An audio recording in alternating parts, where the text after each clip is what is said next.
This was the first stand of the night. As I approached, I saw three coyotes out in the field.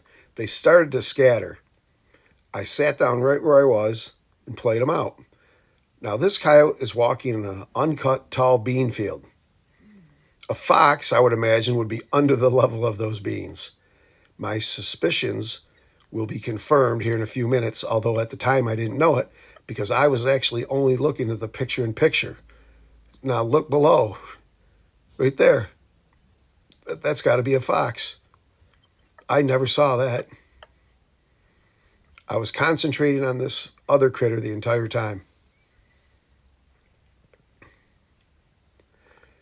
Now, of course, he's behind a knoll in the field over there slightly. Actually, the wind was going sort of right to him, so I don't know why this didn't win me. Again, I was unaware of the predator close, but fox season isn't open anyhow. But it was neat to see him.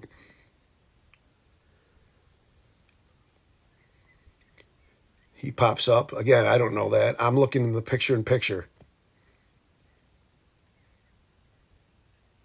Field mouse distress is the sound that's playing. I switched it from baby cottontail to coax it in. At this point, I can tell by the movement of it if I'm dealing with a coyote. So I'm just waiting for a good shot opportunity. We'll see what happens here. Probably could have shot there.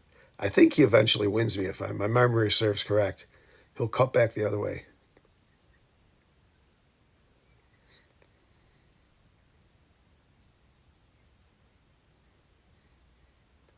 I think right there, but he's unsure. And then I drop him.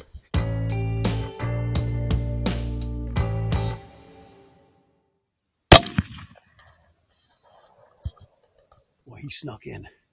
There was the call. There was the coyote.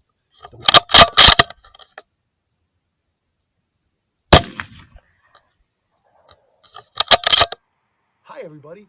Andrew Lawand here with another Bark at the Moon Tips and Tactics blog for you. I went to 3 spots today and got 2 coyotes. Not bad at all.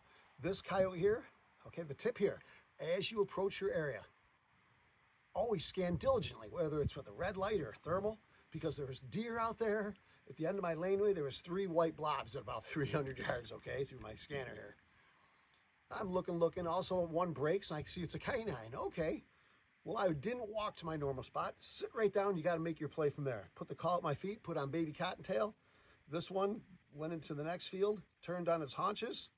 I hit him with field mouse distress, and it came in through the high beans. So he's above I should say, was above the beans. So you know it's not a fox. A fox would be under the beans, essentially. And I took the nice shot, and I got it. Okay? This one here is actually a wilder hunt. I did always my baby cottontail first, nothing. Then I used sleeper sound in that Fox Pro library, passive howl. I did that and they lit up at the property right next door. So that puts me in the game, just like a turkey gobbling, okay? So I gave him a plethora of sounds, nothing. It was about the 23-minute mark. I said, okay, it's time for the fight trifecta. I went girl fight, table scraps, and Pound Town. And it was during Pound Town that I saw this, but there was all sorts of debris in the way. There was a chicken coop and this and that. So I put on, what else? Baby cottontail. Next thing you know, this thing was standing at the call, and I took a nice shot. So those are your tips for this time. I'm going to take a couple days off here and come back at it on the weekend. Good hunting, everybody.